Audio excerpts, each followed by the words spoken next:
जी अस्सलाम वालेकुम students. I hope बेटा कि आप तमाम लोग खैरियत से होंगे। चलें जी, बिना टाइम वेस्ट किए चलते हैं अपने लेक्चर की तरफ। Let's begin with the name of Allah. आज ये आपका लेक्चर नंबर 14 है, 9th class math. Question number है बेटा आपका 3। क्या लिखा हुआ है जी? कहता है find 3 arithmetic means between 11 and 19। आपने बेटा 3 अरेथमेटिक मीन फाइंड करने हैं। 3 अरेथमेटिक मीन आपने क्या करने हैं जी? फाइंड करने हैं किन के दरमियान? 11 एंड 19, यानी 11 और 19 के दरमियान। अब बेटा लेट मैंने कर लिया, फर्ज किया मैंने कि 3 अरेथमेटिक मीन्स मैंने इज इक्वल टू A1 रख लिया। ये मैंने अपने से लेट किया है, A1 A2 A3। अब बेटा यहाँ पर क्वेश्चन में उसने क्या पूछा? उसने कहा 11 और 19 के दरमियान है ये 3 अरेथमेटिक मीन। तो बेटा मैंने पहले क्या लिखा? 11, उनके दरमियान A1 A2 A3 और लास्ट में क्या है जी? 19। अब यहाँ पर बेटा अगर आप गौर करें, पॉइंट टू बी नोटेड ये है कि A1 is equal to first term A1 के बराबर है 11, n is equal to 5। n का मतलब होता है नंबर ऑफ टर्म्स। ये क्या है जी? 1 2 3 4 5। तो ये आपके पास कितनी नंबर ऑफ टर्म्स बन रही है? 5 बन रही है। अब A5 इज इक्वल टू 19। अगर आप बेटा गौर करें, A1 A2 A3 A4 A5 क्या बन रहा है आपके पास? 19। Using the arithmetic progression formula, ये बेटा आपके पास है an is equal to a plus n minus 1 into d. अब यहाँ पर बेटा n की जगह क्या पुट कर दिया? 5, क्योंकि n इज इक्वल टू किसके है? 5 के। तो A5 is equal to a किसके? a और A1 बेटा बात एक ही है। a मैं दोबारा रिपीट कर रहा हूँ इस बात को, a और A1 क्या है जी? बात एक ही है। अब देखो ये A1 11 है, ये a भी आपके पास है, तो A1 11 है, a की ये वैल्यू है। तो ये A5 is equal to a की जगह 11 आ गया, प्लस का साइन वैसे, n की जगह 5 पुट कर दिया, ये देखो -1 वैसे बेटा इंटू डी वैसे। अब बेटा A5 किसके बराबर है? 19 के। 19 इज इक्वल टू 11 प्लस वैसे ही 5 में 1 निकाला 4d वैसे। 19 इज इक्वल टू 11 प्लस 4 को d से मल्टीप्लाई किया 4d। अच्छा ये 11 अब प्लस का बेटा उधर जाकर क्या हो जाएगा? माइनस का। 19 में माइनस का 11 गया, बाकी 8 इज इक्वल टू 4d आ गया।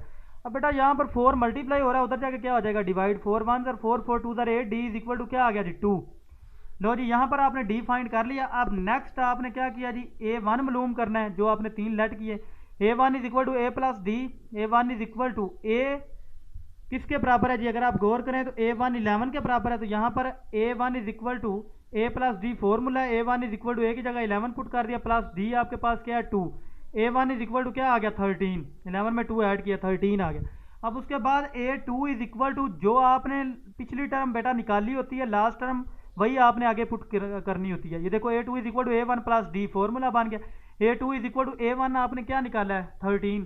तो यहाँ पर बेटा ये दोबारा ये देखो A1 इज इक्वल टू 13 है, तो यहाँ पर मैंने 13 पुट कर दिया, प्लस d आपने क्या फाइंड किया? d आपने 2 फाइंड किया बेटा, तो 2 पुट कर दिया। A2 इज इक्वल टू 13 में 2 ऐड किया 15।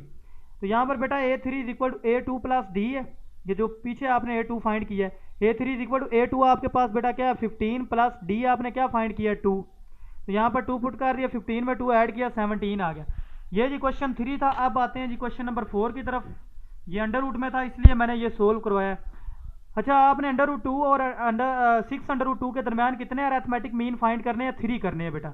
अब यहाँ पर लेट मैंने फर्ज किया 3 अरेथमेटिक मीन मेरे पास क्या है? A1 A2 और A3 है जी।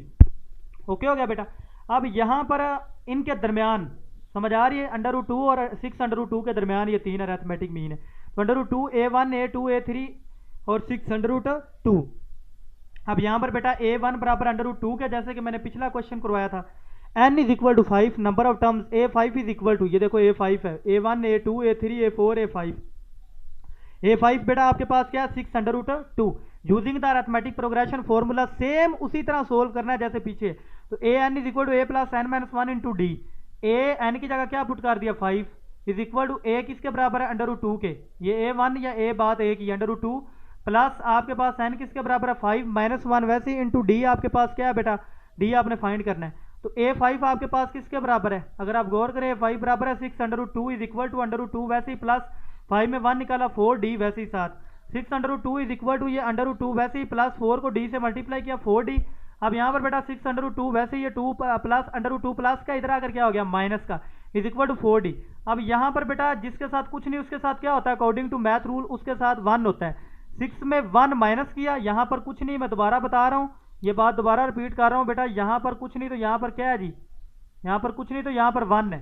जब 6 में 1 आप माइनस करेंगे तो 5/2 इज इक्वल टू 4d आ जाएगा। यहाँ पर 4 क्या हो रहा है, मल्टीप्लाई, उधर जाके बेटा क्या हो जाएगा, डिवाइड। तो d इज इक्वल टू 5/2/4। अब इसी तरह पीछे जैसे आपने किया a1 is equal to a plus d formula, a1 is equal to a आपके पास क्या है √2, वो ऊपर आपके पास ओके हो गया √2। उसके बाद प्लस d आपने क्या निकाला 5/2/4। यहाँ पर एलसीएम ले लेते हैं, a1 इज इक्वल टू, मैंने पहले बताया हुआ है आपको कि जब भी दो या दो से ज्यादा फ्रैक्शन उनके दरमियान प्लस या माइनस का साइन आ जाए आप उसका टेकिंग एलसीएम लेते हो बेटा। यहाँ पर 4 एलसीएम में आ गया, 4 को 1 से डिवाइड किया, 4 को √2 से मल्टीप्लाई किया, 4/2 दरमियान में प्लस का साइन बेटा, 4 को 4 से डिवाइड किया, 1 को 5/2 से मल्टीप्लाई किया, 5/2।